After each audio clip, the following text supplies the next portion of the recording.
Day का facilitator programme है। इस प्रोग्राम में सबसे पहले मैं आप लोगों से रिक्वेस्ट करूंगी, हेलो, क्या ही मेरे लिए इस प्रोग्राम को फ्लो में लाना बेहतरीन रहेगा। तो मैं उम्मीद करती हूँ आप सबसे कि आप सब लोग इसमें पार्टिसिपेट करेंगे और सहयोग देंगे। Thank you. Train facilitator program में हम लोग जो मैं बताना चाहूंगी, मैं human resource and soft skill trainer हूँ। मेरा मेन ट्रेनिंग रहता है कम्युनिकेशन एंड मोटिवेशन, और आज हम 2 दिन के लिए यहाँ पे मिले हैं, जिसमें हम लोग डिस्कस करेंगे इलेक्शन से रिलेटेड जो आपको कम्युनिकेशन की प्रॉब्लम आती है, या जो आपको अपनी टीम को हैंडल करने के लिए, उनको मोटिवेट करने के लिए प्रॉब्लम्स आती है, या जो सजेशंस आपका ये प्रोग्राम आपके लिए अरेंज किया गया आयोग की तरफ से। तो मैं आप लोग हम सब यहाँ पे क्यों है, मैं आप लोगों में से यहाँ से स्टार्ट करना चाहूंगी। वॉलंटियर कोई भी बता सकते?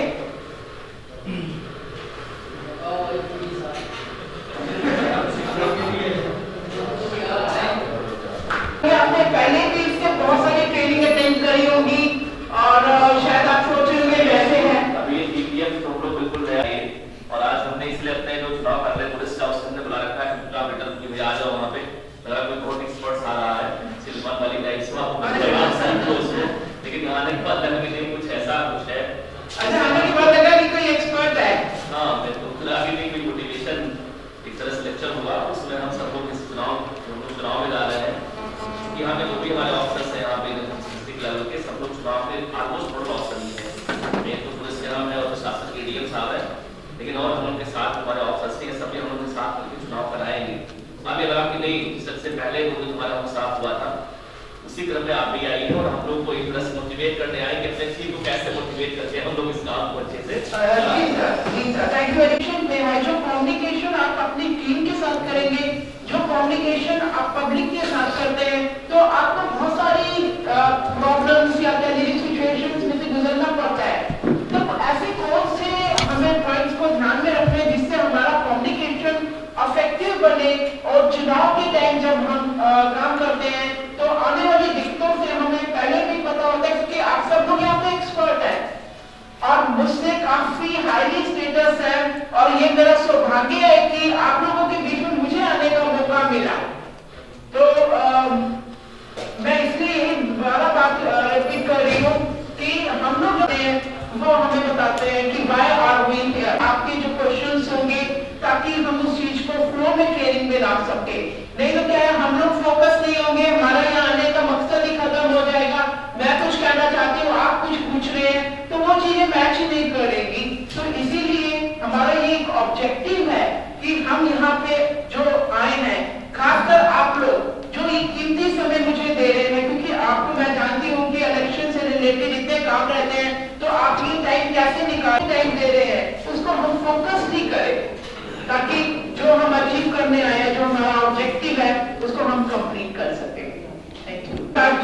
फैसिलिटेटर का सबसे पहले कि आपका रोल क्या है as a team leader, as a department head. आप टेक्निकल रोल आप रह जाती है, जिससे कि हमें लगता है कि अगर हम काम को ऐसे करते, इस तरीके से करते, तो काम हमारा बेहतरीन तरीके से होता।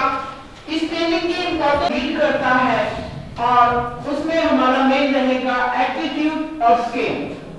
नॉलेज आप सब लोगों के पास, मैंने बोला बेहतरीन नॉलेज है, जिसको तो मैं भी नहीं समझ सकती हूँ। आप लोग बहुत ही सीनियर ऑफिसर्स हैं, तो उस बारे में मैं आपको कुछ नहीं बता सकूंगी। हमारा रहेगा communication skill as a trainer, और एज ए फैसिलिटेटर क्या रहेंगी, प्रेजेंटेशन स्किल्स क्या होंगी, क्योंकि आप लोग बहुत सारे प्रोग्राम्स के थ्रू करते हैं, तो ऐसी कौन सी प्रेजेंटेशन स्किल्स है जो आपको हेल्प करेंगी। लर्निंग स्टाइल्स क्या होते हैं, नेचुरली जो आप कहना चाह रहे हैं वो हम कुछ एक्सरसाइजेज हैं, अभी थोड़ी देर में हम एक्सरसाइजेज भी प्ले करेंगे। क्वेश्चंस कैसे पूछना है, और what did we just do, why did we do it, how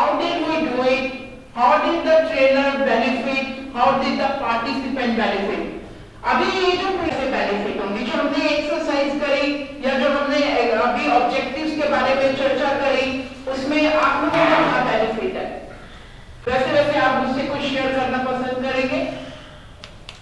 तो सर ने तो ऑलरेडी जवाब दे दिया, लेकिन मैं आप लोगों से भी उम्मीद करती हूँ। ये सभी करते हैं जो सभा बनाई है तो जाने को सभी लोग जी चलिए हम बढ़ते हैं अपने ट्रेनिंग के साथ आगे। मेरी एक्सपेक्टेशंस हर टीम लीडर की होती है। जब आप अपने डिपार्टमेंट में किसी से कुछ मीटिंग करते हैं तो पहले एक्सपेक्टेशंस आप क्या रखते हैं सर? आप में से कोई डिस्टर्बेंस चाहता है? कोई भी नहीं चाहते हैं? या जो आप एक मीटिंग अरेंज करते हैं जैसी पार्लियामेंट में होती है, विधानसभा में होती है, इस तरह की डिस्टर्बेंस नहीं चाहते। शोर नहीं चाहते हैं एज ए टीम लीडर। तो हमारा सबसे पहले क्या होता है, सबकी प्रेजेंस पूरी होनी चाहिए, टाइमली होनी चाहिए। Be focused and get focused. Be focused and get focused. Very nice. चाहिए वो जो डिसरिस्पेक्ट करे या इररिलेवेंट हो। आर्ग्यूमेंट्स होने जरूरी है, लेकिन कब तक जाया जाए जब वो रिलेटेड टू इश्यूज हो, हमारे सीनियर्स की, हमारे टीम मेंबर्स की। Ask question answer. कितने लोग इसके लिए रेडी हैं? सभी लोग रेडी हैं? तो देखते हैं कि जब मैं क्वेश्चन पूछूंगी तो बहुत ही मेन पार्ट रहेगा कि हमें क्वेश्चन कौन से करने हैं और किस तरीके से करने हैं। ये ट्रेनिंग हम लोग की अच्छी हो रही है तो करना चाहिए। वहाँ पे कुछ बैलून्स भी रेडी हैं, कुछ हमारा म्यूजिक भी रेडी है, नहीं है तो हमारी क्लैपिंग तो है ही है। Introduction very nice. कोई और इनपुट देना चाहेगा? Very nice. To break the barriers in the communication is the major objective of our icebreaker. Sir कुछ क्लैपिंग होनी चाहिए, जोर से होनी चाहिए, जितनी जोर से मेरी आवाज। हेजिटेशन, सबसे बड़ी हेजिटेशन। Very nice. परिचित नहीं होना। तो ये आइस ब्रेकर का मतलब हमें ऑब्जेक्टिव समझ में आ गया, लेकिन इस आइस ब्रेकर को हम यूज कैसे करते हैं? कभी किया? शायद मौका नहीं लगा। एक गेम है कि सुबह 10 मिनट आइस ब्रेकर करना ही करना है। अरे आपस में खेल करेंगे। एग्जैक्टली आपस में कोई भी हम लोग छोटी सी 10 मिनट्स की गेम प्ले करते हैं, और मैं अब आप लोगों के साथ करने जा रही हूँ। मैं आप लोगों के साथ स्टार्ट करना चाहती हूँ। उसका रीजन एक और भी है सर, जो हम आगे भी डिस्कस करेंगे अपने कम्युनिकेशन के अंदर। कि हम वैसे बात करें, अभी तक हमारे बीच में बहुत अच्छा चल रहा है, लेकिन वो कैसे स्मूथली आगे बढ़ेगा इस आइस ब्रेकर के दौरान हम थोड़ा सा इसको ब्रेक करते हैं। बहुत बड़ा प्रोग्राम ऑर्गेनाइज है वहाँ पर। सर लगता है आपको मेरी नौकरी पसंद नहीं आई है। अरे बस वो होता ही है ना कि बैठ के तो यहाँ है तो माइंड माइंड मतलब महसूस हो रहा है। वहाँ ऐसा मैं जानना चाहूंगी कुछ खास क्या प्रोग्राम है जो यहाँ से बेहतर होगा? बताइए। कहीं बाहर कि उन्होंने कुछ सोचा होगा कि शायद यहाँ पे मैम आके कुछ बताएं। मैं ये ऐसे नहीं कह रही हूँ कि मैं आप लोगों को पता है। प्रॉब्लम क्या आ रही है कि यहाँ पे हम सब लोगों को अपने अंदर से वो चीज निकालनी है या वो बातें शेयर करनी है। जहाँ पर भी गई हूँ वहाँ ऑलमोस्ट 30-70 का रेशियो रहता था, तो जूनियर्स के लिए बहुत अच्छा प्लेटफॉर्म था। सर ये बैलून है, कुछ म्यूजिक अरेंज हो सकता है? म्यूजिक जैसे स्टॉप होगा, बैलून किसके पास रहेगा? म्यूजिक नहीं है? ऐसे नहीं करेंगे। जब मैं आपको स्टॉप करूंगी आपने क्लैपिंग करना बंद करना है। कर लोगे? बजा के बताओ। इससे तो तेज आवाज नहीं आएगी। होगा वो वहीं पे रहेगा। तो स्टार्ट करें।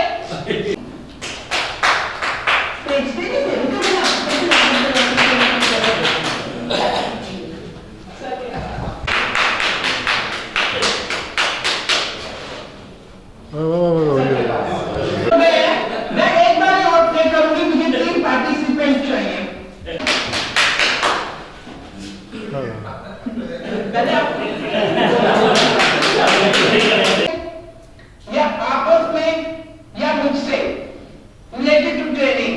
सेक्शन में ठहराने के लिए भेजी भी है।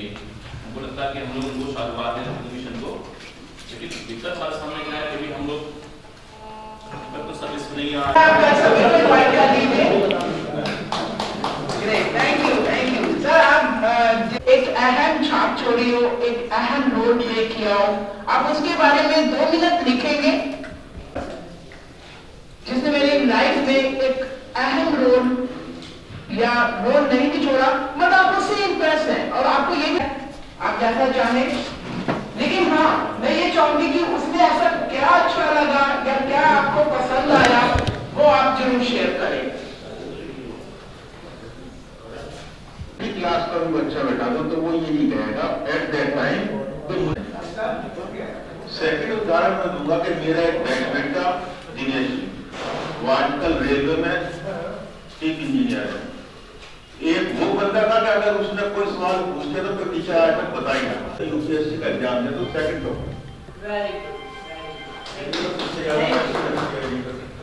अभी कोई इनकी जिंदगी में स्टिल वेटिंग है, कोई आएंगे और इनकी जिंदगी में अच्छी सी छाप छोड़ेंगे।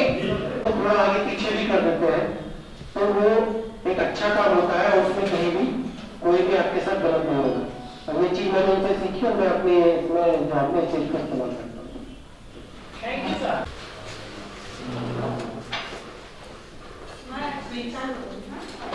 मैं फिर से दोहराती हूँ कि मुझे मेरे जीवन में जो व्यक्ति जिसने सबसे ज्यादा प्रभावित किया वो मेरे पिता हैं, जिन्होंने मुझे एक बेटी न मानकर एक बेटे की तरह ही पाला और मेरे निर्णयों को बिल्कुल खुले दिल से स्वीकार किया कि मुझे क्या पढ़ना है और क्या बनना है या क्या करना है।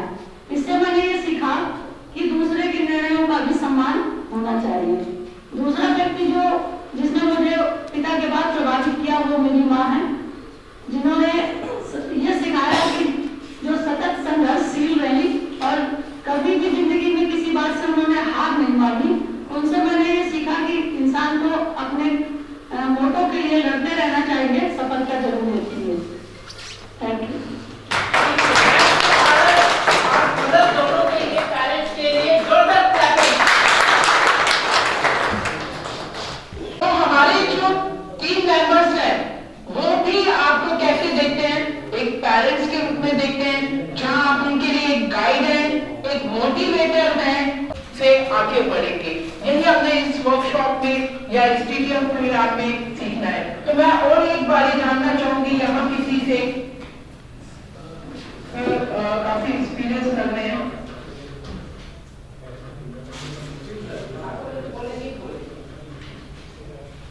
सर ये कुछ नया नहीं है, हर एक की जिंदगी में मे भी शायद आपकी वाइफ, आपकी बेटी जैसा उनके लिए सबसे ज्यादा प्रेरणादायक है प्रथम व्यक्ति के रूप में उनकी परिश्रम और उसके बाद दूसरे ऐसे मैंने किया तो का बहुत एक अहम हिस्सा है।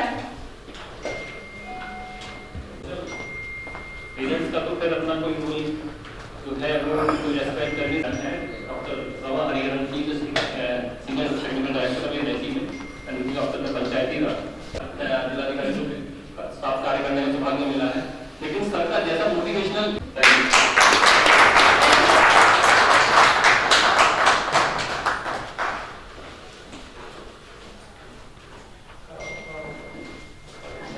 आगे और कोई शेयर करना चाहेगा या इस एक्टिविटी को मैं यहीं पर समाप्त करूं?